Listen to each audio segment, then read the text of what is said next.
कक्षा 9 विषय हिंदी। चलिए पढ़ते हैं। 13 वर्ष व्यतीत हो चुके पर है मानो कल की बात। बन को आते देख हमें जब आर्त अचेत हुए थे तात।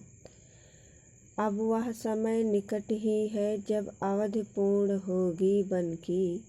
किंतु प्राप्त होगी इस जन को इससे बढ़ के किस धन की। व्यतीत मतलब बीते गए, आर्त माने दुखी, अचेत माने चेतना शून्य बेहोश होना, तात माने पिता, अवधि माने समय सीमा।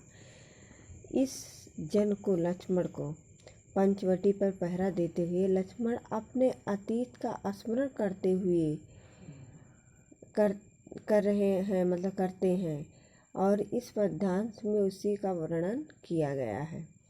गुप्त जी कहते हैं कि लक्ष्मण जी सोच रहे हैं कि 13 वर्ष व्यतीत हो चुके पर है मानो कल की बात।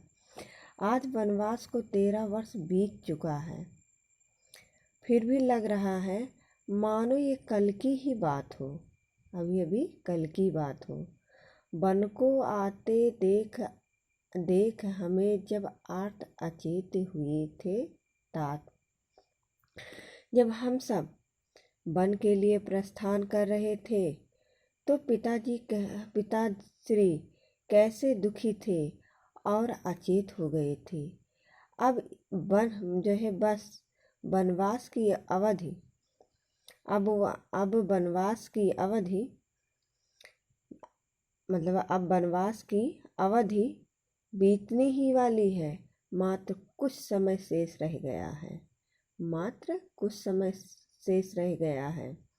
अब वह समय निकट ही है जब अवधि पूर्ण होगी वन की। अब वनवास का समय पूर्ण होने वाला है, बस कुछ ही समय रह गया है जब हम अयोध्या लौट जाएंगे। किंतु प्राप्त होगी इस जन को इससे बढ़ के किस धन की।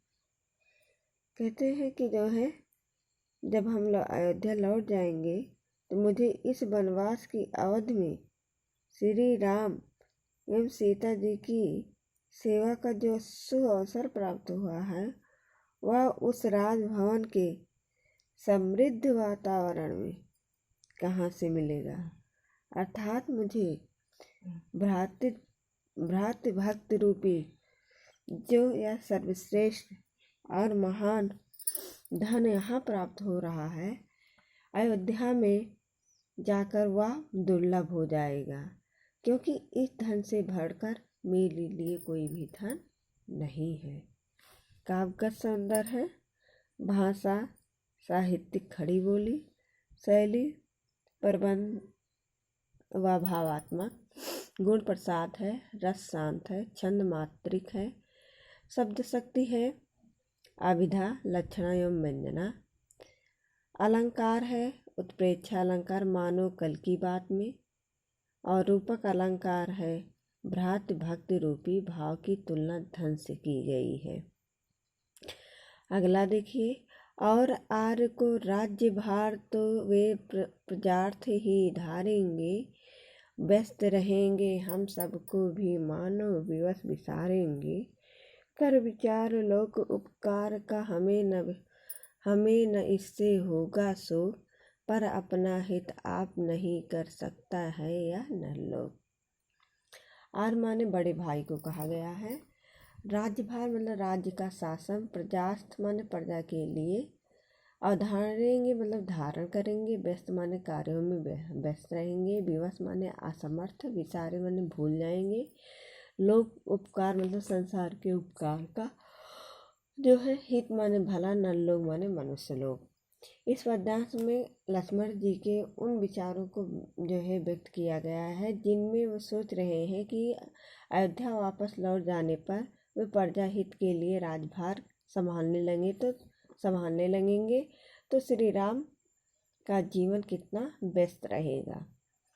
चलिए, गुप्त जी कहते हैं कि लक्ष्मण जी सोच रहे हैं कि वनवास की अवधि समाप्ति हो जाने पर हम लोग कहते हैं अयोध्या लौट जाएंगे।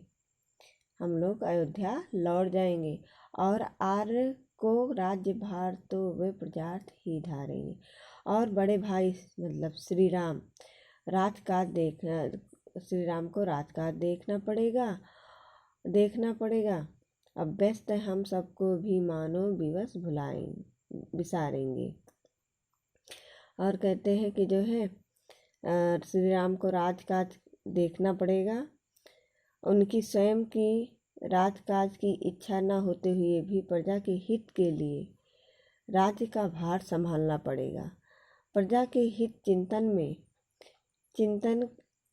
चिंतन में उनकी व्यस्तताएं मतलब इतने व्यस्त रहेंगे कि हम सबको वे भूल जाएंगे या हम सबको भूलने के लिए विवश हो जाएंगे। कर विचार लोक उपकार का, हमें न इससे होगा शोक, पर अपना हित आप नहीं क्या कर सकता है न लोग। भूल जाएंगे लेकिन हमें इसका कोई दुख नहीं होगा, क्योंकि हम जानते हैं कि वे लोगों के उपकार के लिए ही विवशतापूर्ण ये कार्य करेंगे। लक्ष्मण जी के मन में एक प्रश्न उठता है कि एक बात समझ में नहीं आता है कि लोग स्वयं अपना हित क्यों नहीं कर सकते हैं, अपना कल्याण क्यों नहीं कर सकते हैं। इसके लिए राजा पर निर्भर रहना क्या आवश्यक है। यदि सभी अपना और दूसरों का भला स्वयं करने लगे तो यह संसार कितना सुंदर और सुखद हो जाएगा। काव्यगत सौंदर्य है, साहित्यिक खड़ी बोली, शैली भावात्मक है, गुण प्रसाद है, रस शांत है, छंद मात्रिक है, शब्द शक्ति अवधा लक्षणा एवं व्यंजना है, अलंकार अनुप्रास अलंकार है, राज्य भार विचार लोकोपकार में, उत्प्रेक्षा है, मानो विवश विसारेंगे में। और जितने भी इससे आपको इस पाठ से संबंधित पढ़ाए गए हैं सभी का कहते हैं संदर्भ सहित व्याख्या कीजिए तथा काव्यगत सौंदर्य स्पष्ट कीजिए।